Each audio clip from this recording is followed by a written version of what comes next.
Psalm 78, Maskil of Asaph.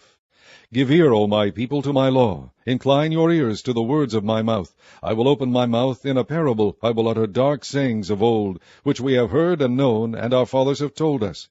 We will not hide them from their children, shewing to the generations to come the praises of the Lord, and his strength, and his wonderful works that he hath done. For he established a testimony in Jacob, and appointed a law in Israel, which he commanded our fathers, that they should make them known to their children, that the generation to come might know them, even the children which should be born, who should arise and declare them to their children, that they might set their hope in God, and not forget the works of God, but keep his commandments, and might not be as their fathers, a stubborn and rebellious generation, a generation that set not their heart aright, and whose spirit was not steadfast with God.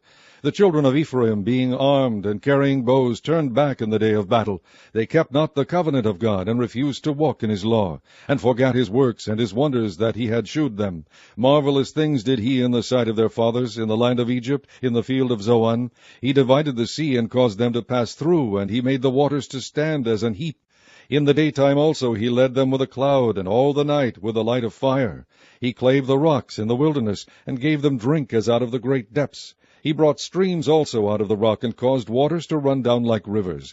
And they sinned yet more against him by provoking the Most High in the wilderness, and they tempted God in their heart by asking meat for their lust.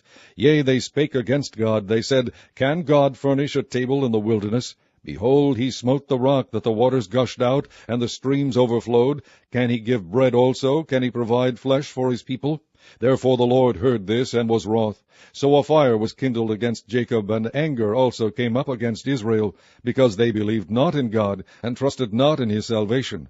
Though he had commanded the cloud from above, and opened the doors of heaven, and had rained down manna upon them to eat, and had given them of the corn of heaven. Man did eat angels' food, he sent them meat to the full. He caused an east wind to blow in the heaven, and by his power he brought in the south wind. He rained flesh also upon them as dust, and feathered fowls like as the sand of the sea, and he let it fall in the midst of their camp round about their habitations. So they did eat, and were well filled, for he gave them their own desire. They were not estranged from their lust, but while their meat was yet in their mouths, the wrath of God came upon them, and slew the fattest of them, and smote down the chosen men of Israel. For all this they sinned still, and believed not for his wondrous works. Therefore their days did he consume in vanity, and their years in trouble. When he slew them, then they sought him, and they returned and inquired early after God. And they remembered that God was their rock, and the high God their Redeemer. Nevertheless they did flatter him with their mouth, and they lied unto him with their tongues. For their heart was not right with him, neither were they steadfast in his covenant. But he, being full of compassion, forgave their iniquity, and destroyed them not. Yea, many a time turned he his anger away, and did not stir up all his wrath. For he remembered that they were but flesh, a wind that passeth away, and cometh not again. How oft did they provoke him in the wilderness, and grieve him in the desert? Yea, they turned back, and tempted God, and limited the Holy One of Israel. They remembered not his hand, nor the day when he delivered them from the enemy, how he had wrought his signs in Egypt, and his wonders in the field of Zoan, and had turned their rivers into blood, and their floods that they could not drink. He sent divers sorts of flies among them, which devoured them, and frogs, which destroyed them. He gave also their increase into the caterpillar, and their labor unto the locust. He destroyed their vines with hail, and their sycamore trees with frost. He gave up their cattle also to the hail, and their flocks to hot thunderbolts. He cast upon them the fierceness of his anger, wrath, and indignation, and trouble, by sending evil angels among them. He made a way to his anger, and spared not their soul from death, but gave their life over to the pestilence, and smote all the firstborn in Egypt, the chief of their strength in the tabernacles of Ham, but made his own people to go forth like sheep, and guided them in the wilderness like a flock. And he led them on safely, so that they feared not, but the sea overwhelmed their enemies. And he brought them to the border of his sanctuary, even to this mountain which his right hand had purchased. He cast out the heathen also before them, and divided them an inheritance by line, and made the tribes of Israel to dwell in their tents.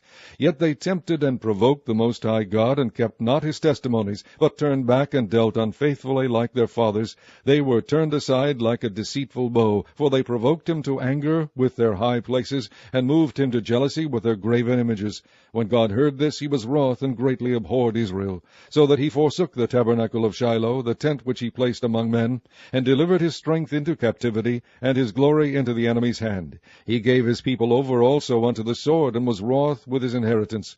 The fire consumed their young men, and their maidens were not given to marriage. Their priests fell by the sword, and their widows made no lamentation. Then the Lord awaked as one out of sleep, and like a mighty man that shouteth by reason of wine. And he smote his enemies in the hinder parts, he put them to a perpetual reproach. Moreover, he refused the tabernacle of Joseph, and chose not the tribe of Ephraim, but chose the tribe of Judah, the Mount Zion, which he loved. And he built his sanctuary like high places, like the earth which he hath established forever. He chose David also his servant, and took him from the sheepfolds. From following the ewes great with young, he brought him to feed Jacob his people, and Israel his inheritance. So he fed them according to the integrity of his heart, and guided them by the skillfulness of his hands.